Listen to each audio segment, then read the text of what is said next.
it's your girl, Sarah from Sarah Styles here. This is part 3 of my data series, analyzing your PoshMark Sales Report to increase your overall profit. Part 1 and Part 2 are previous videos. Go back and check those out. Today we're talking about data analytics on increasing your average price per item. So stay tuned.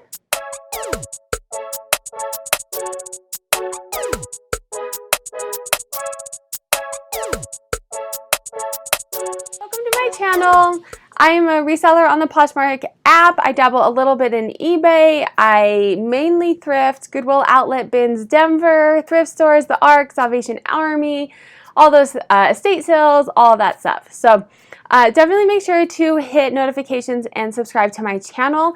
I am also have a degree in mathematics and data analytics, history and data analytics. So I kind of combine my reselling background and my math background to look at data, to find strategies to help you look at your data so that you can tell what is working for you to help you increase your sales. And this works for everybody, which is what I love about it. It's not me saying, oh, let me tell you the strategy that works for me. I'm telling you how to figure out what works for you so that you can try these different strategies. We live in this world of social media, which is amazing, but there's so much information out there. This sells well for me, and try this strategy, and I did this, and I made $100 million or whatever it is. All of these ideas are out there and it's great, but then you need to figure out if they're working for you. And so I'm showing you ways to help you figure out if they work for you.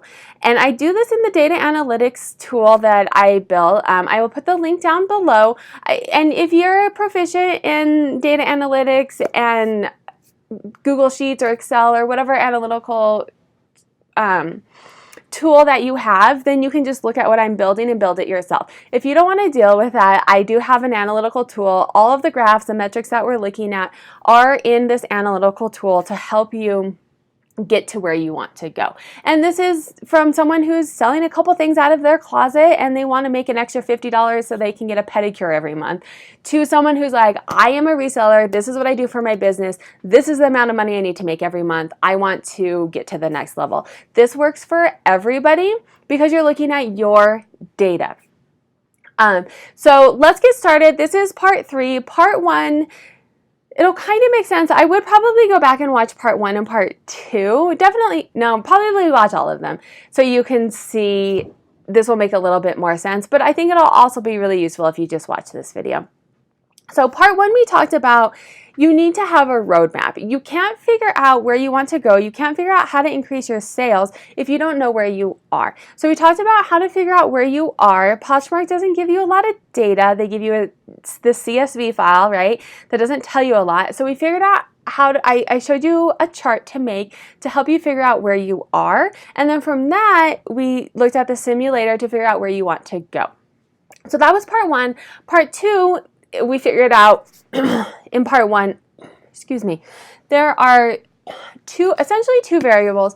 Your inventory costs will kind of move things a little bit, but not significantly. So we're kind of not talking about that too much. So part 2, we talked about total sold. What data to look at to increase your total amount that you sold. So that's one of the variables that you can look at, or that's one of the variables that will increase your total revenue for the month. And then part 2, what we're going to look at today is a second variable, and that's your average price per item. How to increase, so if you increase your average price per item, but you still are selling the same, that is going to increase your total revenue. And for me personally, I do a little bit of both. I try to increase a little bit of both each month and look at different strategies to do a little bit of both. But today we're going to look at your average price point. So what I love about my analytical tool, I'm going to pull it up here right here on my phone, and it's in Google Sheets. So you can have it on your phone, you can have it on your tablet, you can have it on your computer, and it's the same everywhere. It's an easy copy and paste that you can have everywhere. I use it, I'll be outsourcing, and I'm like, I don't remember what my average price point that I was hitting for. Let me pull it up real quick. Oh, there it is. Does this item that I'm looking at hit that price point? And I'm going to link above my sourcing video, how to use the data to source smarter and not harder. And this is what I use when I'm outsourcing. So let's start Sorry, I'm looking at my notes. There's a lot of content, so I want to make sure that I cover it all. Sourcing better, I covered. Bundles. So we talked about increasing the total amount that you sell, and increasing bundles will help you sell more, right? But what you want to, if you're looking at your average price per item, and you're increasing your bundles, but you're giving like a significant discount, your average price per item is going to go down. So what I like to do is increase my bundles and keep my average price per item the same. So I will link that above, a video on how to do that. And again, I'm not saying that that's going to work for everybody. It works for me. It's showing in my data. But now I'm showing you, you're going to create this order per bundle to see if you're getting more bundles. And then you want to also look at your average price per item. Look at your average price per item, not just total, but by these different strategies. You're trying to increase your bundles. Cool. Did that work? And what did it do to your average price per item? How do you increase your bundles average price per item so that you're making more money at the end? And you want to look at your average price per item total like we did in the first video, but then broken out, Poshmark gives you these different strategies. They give you bundles, they give you shipping discounts, and then they give you offer to likes. Those are the 3 strategies that they give you to help encourage sales. If you're trying to increase your average price per item, try different strategies with those. But look at your average price per item and how can you do these different strategies and also increase your average price per item. So here I have the graph broken out. I do have, am I getting more shipping discounts? Am I getting more percent? Am I getting more bundles? And what are my offer to likes and buy it nows? Buy it nows are obviously going to be the highest price per item because they're not getting any sale. So what can you do to encourage that? Is it showing in your data? The next thing that I like to look at is your average price or your top brands by average sale. So these are the brands that are selling at a highest on average price point. When you're outsourcing, these are the brands you want to look at to pick up. And what's so funny and ironic and why I love this tool so much, it happened to me when I started looking at my data. And then people, I have clients, I had someone the other day was like, oh, I quit picking up vintage. And I was like, well, why? Well, it's not really selling well for me. I was like, okay, well, how do you know? Well, I don't know. I just don't feel like it is. And I was like, cool, let me run a report for you. I ran a report for her, and vintage was her number 2 top selling by total sold and by average price point. So those 2 together, I mean, she's killing it. And she's like, well, I quit picking up vintage because I didn't really think it was selling for me. So now she has the data, and it's one of her top average price points that she wasn't picking up. All she has to do is pick it up. Very little has changed in her. She's already shopping. All she had to do is look at the data and say, hey, vintage sells well. It sells high for me. I just need to pick up more vintage because that's where the money's at. So looking at your top brands, knowing what is selling well for you. I'm going to note this really quickly, but I'm not going to go into too much detail. Looking at all your brands and your average price points by brand. And this is helpful when you're outsourcing because you can say, I tried this new brand. Let's see, Anne Klein. I tried Anne Klein. I thought it was going to sell well. It sold for $10 an item. And my average price point is like $30 or something. So that's probably not something that I want to pick up again. So that'll kind of help you look on a brand by brand basis. And then your inventory. Look at your different categories. What categories sell at a high average price per item? It goes through and tells you all these. Bags for me is like where it's at. Hello. Look at that gorgeous. I'm going to say it wrong. Badgley Mishka, maybe? It's gorgeous. Soft leather, cross carry. Oh, it's gorgeous, right? But I know that bags sell at a high average price per item. And so in my sourcing video, I talk a little bit more about this, my 80-20 rule. But bags are where it's at for me. And then, I think that's it for categories. Let me look.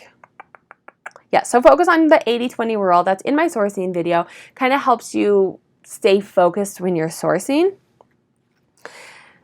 What I want to say about this average price per item, and I talk about this a little bit in my sourcing video. If you have chosen the strategy of, I want to get to this number, I want to increase my sales, I need to increase my average price per item, looking at your data to be smarter, work smarter, is going to be extremely important. When you're outsourcing, you look at that number from that we talked about in video 1. your average price per item that you want to be at, and you only purchase things that are going to get you to that item. And it's so hard because you sometimes have to put back things that are like amazing, but it helps you source smarter, not harder. It'll help you figure out stores to go to, what the sales days are. Maybe the bins are better for you. I'm doing a video on bins versus retail for me, how I analyze that, what works better for me. It helps you analyze instead of just going and buying things and hoping that they sell well. This is how you have to be strategic. You have to look at your data. You have to make strategies to help you get to where you want to go. And with your average price point, that is sticking to it and making sure that you're not buying. So what I do is I say I have this average price point that I want to be at, and then I take out how much the item costs at the store, and is that going to hit that mark for me? And not to say that everything sells at that price, but then I'm buying things that are going to help me make more money. So that's what I have for that. Let me see. Yep, that's it. So that's 3 things. Quick review. We talked about where you are, where you want to be. You have to track your monthly sales. Unfortunately, Poshmark does not do this for us in the app.